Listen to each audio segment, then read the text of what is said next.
साल 2023 में हिमाचल प्रदेश में मुख्यमंत्री ठाकुर सुखविंदर सिंह सुक्खू की सरकार एक ओर जहां विपक्ष द्वारा रची गई राजनीतिक साजिश का शिकार हो रही थी, उसी समय आर्थिक संकट और गंभीर प्राकृतिक आपदा का भी सामना करना पड़ा। उसमें जा रहे थे ना, कहीं जाएंगे रामपुर साइड, फिर आके गिर गए। जो मजदूरी करके लाके पैसे इकट्ठा करके मकान बनाया, वो भी चले गए।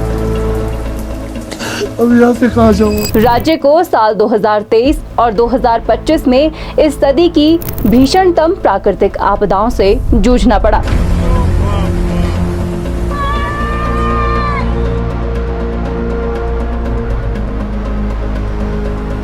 लेकिन तमाम चुनौतियों के बीच सुक्खू सरकार आपदा प्रभावितों के साथ स्तंभ की तरह खड़ी रही और जनता के प्रति अपनी संवेदनशीलता और सक्रियता का परिचय दिया। की घड़ी में सभी प्रदेशवासी एकजुट होकर सरकार का सहयोग करें और अगले 24 घंटों में घरों में ही बने रहें, क्योंकि अधिक तेज आंधी और बारिश की संभावना है। साल 2023 और 2025 की भीषणतम प्राकृतिक आपदाओं के बीच मुख्यमंत्री ठाकुर सुखविंदर सिंह सुक्खू के नेतृत्व में हिमाचल प्रदेश सरकार आपदा प्रभावितों के साथ मजबूती से खड़ी रही। सरकार में हेलीकॉप्टर सेवा उपलब्ध कराई और जितने भी 1400-1500 पैसेंजर थे उनको यहाँ करिया में रेस्क्यू कराया।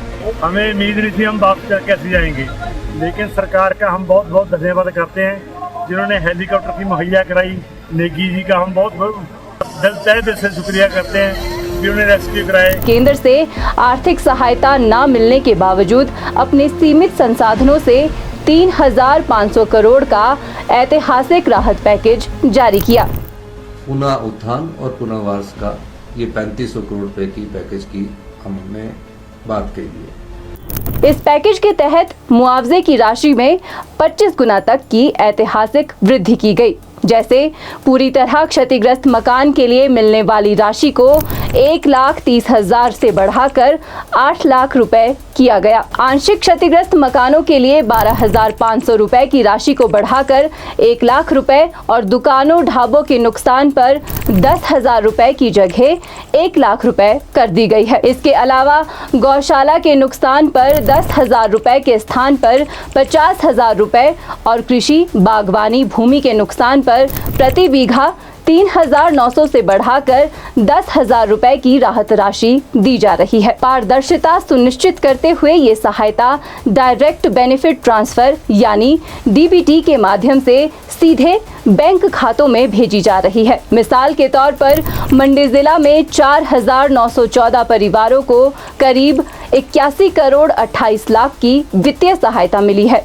सरकार पुनर्निर्माण अवधि के दौरान प्रभावित परिवारों को 6 महीने तक 5,000 रुपए से 10,000 रुपए मासिक किराया भी दिया जा रहा है, जिससे ये स्पष्ट होता है कि सुक्खू सरकार ने राहत केवल नियमों से नहीं, लोगों के दर्द को समझकर देने की नीति पर कार्य किया है। संकट चाहे जितना बड़ा हो, संवेदनशीलता उससे भी बड़ी ताकत बन जाती है।